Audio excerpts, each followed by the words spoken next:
Olá! Pensa só, acordar um dia e descobrir que a internet que a gente conhece foi, assim, quebrada em várias internets diferentes e que elas não conversam entre si. Parece filme de ficção, né? Mas essa é a ameaça real da fragmentação. Hoje, a gente vai mergulhar nas ideias do Nivaldo Cleto, que é da ICANN e do CGIBR, para entender direitinho por que essa ideia de dividir a internet, especialmente para o mundo dos negócios, na verdade não fortalece nada. Pelo contrário, cria um problemão. E olha, essa citação aqui é o ponto de partida perfeito para a nossa conversa. A internet que conhecemos não surgiu por acaso. Isso é fundamental. A rede que a gente usa todo santo dia não apareceu do nada. Não é como um rio ou uma montanha que sempre esteve ali. Não. Ela foi, na verdade, cuidadosamente projetada, construída em cima de decisões e princípios muito bem pensados que foram a chave para o sucesso global que ela tem hoje. Então, pensa nesses 3 pontos aqui como se fossem a fundação de um prédio, a base de tudo. Primeiro, a gente tem a coordenação global. É isso que garante, por exemplo, que um site lá no Japão possa ser acessado aqui no Brasil sem complicação.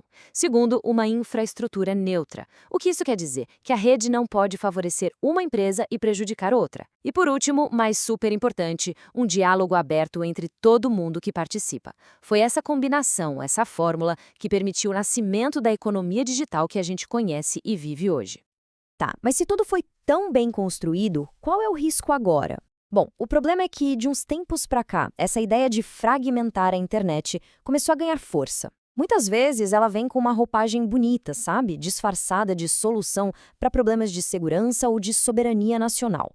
Mas o que isso significa na prática, no nosso dia a dia? Olha, fragmentar a internet não é só uma questão de política, não. O buraco é mais embaixo, é técnico. É como se a gente criasse vários sistemas que não falam a mesma língua, sabe? Como se a gente construísse muros digitais para o fluxo de dados. E o mais perigoso de tudo é como quebrar a lista telefônica da internet, o tal do DNS. Imagina o caos. O endereço google.com poderia te levar para um lugar na Europa, para outro na Ásia. A rede viraria uma bagunça totalmente imprevisível. Aqui o contraste fica bem claro, né? De um lado a gente tem a internet que conhecemos, a que impulsionou o crescimento. Ela é global, aberta e previsível. Agora, do outro lado, o que a fragmentação traria? Um monte de redes isoladas, fechadas e instáveis. Para qualquer negócio que hoje depende da internet, nossa, a diferença é simplesmente devastadora. E é claro que isso nos leva direto para uma questão bem prática: o dinheiro. Como é que essa instabilidade toda, que parece uma coisa meio teórica, vira prejuízo de verdade para as empresas? E isso vale para todo mundo, tá? Desde a pequena startup até a gigante multinacional. O primeiro impacto é bem direto e óbvio: custo. A gente está falando de um aumento brutal nos custos. Imagina só ter que adaptar seu produto, seu serviço, para dezenas de internets diferentes, cada uma com seu próprio manual de regras técnicas e legais. Seria caríssimo.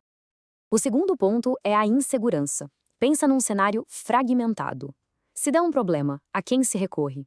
As leis viram um labirinto completo. E a segurança técnica, aquela que hoje depende da colaboração do mundo todo para combater ameaças, fica totalmente comprometida. E, por fim, a ineficiência. Toda a energia que as empresas usam hoje para inovar, para crescer, para criar coisas novas, seria gasta só tentando entender e navegar na complexidade dessas várias redes. Isso trava o progresso, trava a competitividade, é um passo para trás. Então, juntando tudo isso, o cenário que se desenha é bem complicado. Uma internet fragmentada basicamente obriga as empresas a tentar navegar num mar de regras técnicas e leis diferentes, o que, como a gente viu, joga os custos lá para cima. Querer expandir um negócio para o mundo todo vira um pesadelo de logística. E no final das contas, a confiança do consumidor, que depende de uma experiência que seja segura e previsível, essa confiança, bom, ela simplesmente some. Ok, a gente já entendeu o tamanho do problema. Mas então, qual é a solução? Curiosamente, a resposta não é inventar a roda, criar algo totalmente novo. É, na verdade, fortalecer o modelo que já existe e que funciona muito bem: a cooperação. E é exatamente aí que entram organizações como a ICANN. O papel dela não é ser uma chefe que impõe regras de cima para baixo. Pensa nela mais como uma grande coordenadora. Ela funciona como uma mesa de negociação global, onde as decisões técnicas mais importantes são tomadas em conjunto. E isso é crucial para evitar que um país ou uma empresa, sozinho, tome uma decisão que acabe sendo desastrosa para todo o resto do mundo. E esse aqui é o coração do modelo, a parte mais importante. Ele é chamado de multissetorial por um motivo bem simples. Ele garante que todo mundo tenha um lugar na mesa de discussão. A gente está falando dos governos, das empresas, da comunidade técnica, os especialistas e da sociedade civil, que somos todos nós. É justamente esse equilíbrio de vozes que impede que um único grupo domine a conversa e que ajuda a encontrar soluções que sejam boas para todo mundo.